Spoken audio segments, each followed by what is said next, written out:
In this episode, we're talking about the question literally everyone's asking: how exactly do I make friends as an adult? Let's go.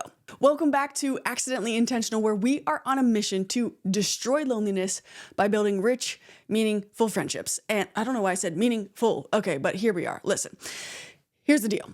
We all want to know how to make friends as an adult, right? Because all of our lives, up until we're 22, we have been in environments where friendship is extremely natural because we're with people that have similar things in common as us in school, in extracurriculars, in our age group, right? We're put in environments where friendship is not only even seen as a necessity as much as just an obvious byproduct that happens. But obviously, once you escape college, it's a different story altogether. And we're struggling together, collectively, as a society. We're struggling with how to make friends. In fact, there are statistics out there that show that 60% of US adults self-identify as lonely. So if you're watching this right now thinking, I am the only person like this, I'm here to tell you that people who are lonely are now actually the majority. But that being said, we got to change it. So I'm going to quickly go through 3 steps as to how you can make friends as an adult this year. Step 1 is actually before you even shoot a text or leave your house or the place where you live. Step 1 starts up here, and it's a mindset shift. Because I think a lot of us don't even take inventory of where we're at before we start pursuing friendships. And I say a mindset shift because there's a lot of things that we need to believe are true before we start to make friends. If we are letting the fear of rejection hold us back, we're not going to make incredible friendships. If we're letting the fear of being awkward hold us back, then we're not going to build incredible friendships. If we are letting the limiting beliefs we put on ourselves, such as I'm an introvert, I can't talk to people, if we're letting that hold us back, then we're not going to build incredible friendships. And this is speaking as someone who is an introvert myself. Okay. Unfortunately, introverts, we don't get a pass. We have to build relationships too. Yes, we can recover on our own on the back end of that, but we still need to build incredible friendships. So step 1 is a mindset shift. And the overarching shift we need to make is choosing that we don't want to be lonely anymore. And that's a huge statement because there's an identity attached to it. Saying I'm lonely is an identity. But also saying I don't want to be lonely anymore is giving you room and space to put a new identity in there, which is I am an amazing friend. And you might have heard that and said, that's completely whack, that's so woo-woo, and that may be.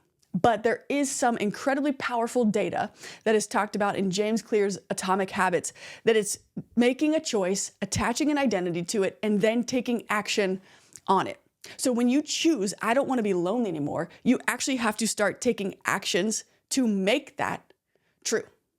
So when we have that mindset shift and decide I am worth building incredible friendships, I am an awesome friend, and I don't want to be lonely anymore, boom, that's where we lay the framework for all of this. And now we're ready to go and actually get out there and start making adult friendships. Step 2 is a pretty simple concept, but one that we often overlook because of our fears and the mindsets that hold us back. But since we already talked about that, now we're ready because we have the new mindset of deciding not to be lonely anymore, which if we do not want to be lonely anymore and we do want to build amazing friendships, then we need to go first.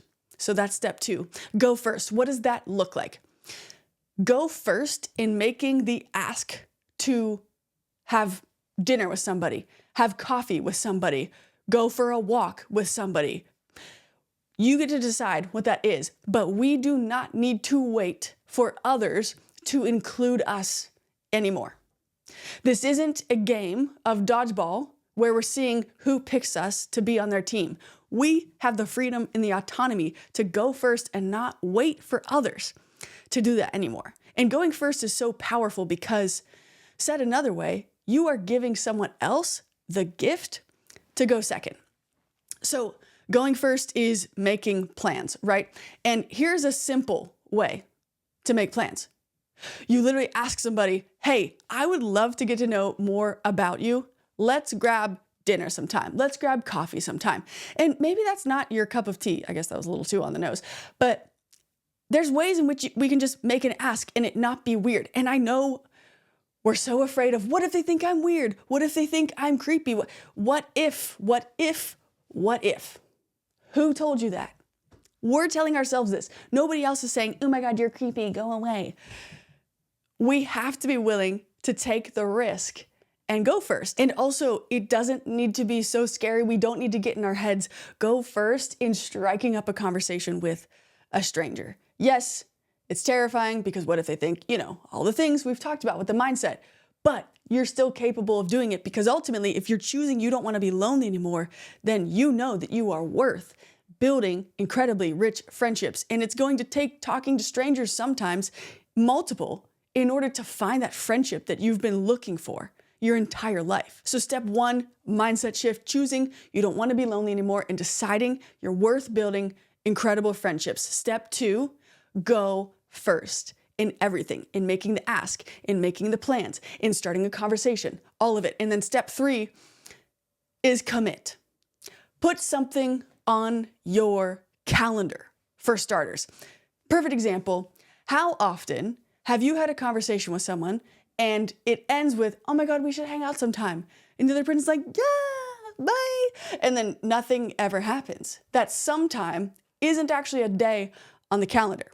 So here's an easy way to disarm that and be someone who commits, is say, oh my gosh, we should hang out sometime soon. What do you actually have in the next 2 weeks? And if you heard that and you're like, oh my God, that's so aggressive. I disagree. I think that's showing up front that you're someone who's intentional and you want to make what could be this potential friendship a priority in your life. So put it in the calendar. And if they're like, oh, I need to check with my spouse. I need to check my calendars at home. Hey, no problem. I'll check back with you tomorrow and let's see if we can put something on the calendar.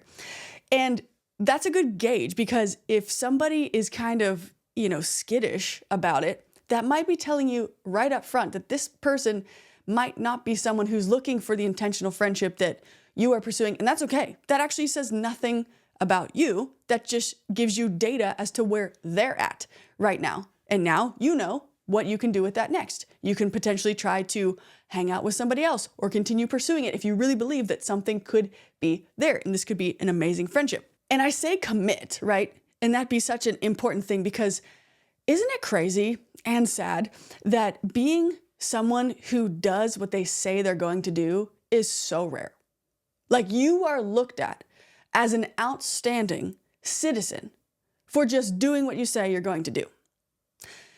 And we're all annoyed by it, yet we all are people that sometimes are not that. So what if we collectively, everyone watching this video, made a decision also that I'm going to be someone who stands by my commitments. I'm going to be someone who does what I say I'm going to do, and then watch what happens, because that is not only attractive, but that's infectious.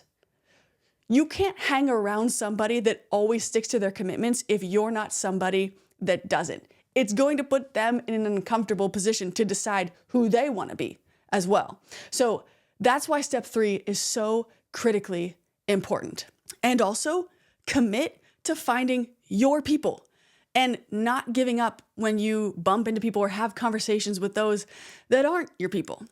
And I say your people in an overarching term because not everyone that we hang out with is going to be the match and the ideal friend for us. And that's okay, right? We all have different goals, different values, and different things we're looking for in a friendship. So if the vibe isn't there and you're not hitting it off the way that you hoped, that's okay, because you're still worth building incredible friendships and you're choosing not to be lonely anymore, which means you're going to take these consistent actions in order to make friends as an adult. We overcomplicate it because we get in our heads and we don't let other people in. But by making friends and going first and choosing we don't want to be lonely and committing to it, that's how a revolution begins. And honestly, I believe you are worth that. So let's make this the year that we make, build, and maintain incredibly rich friendships.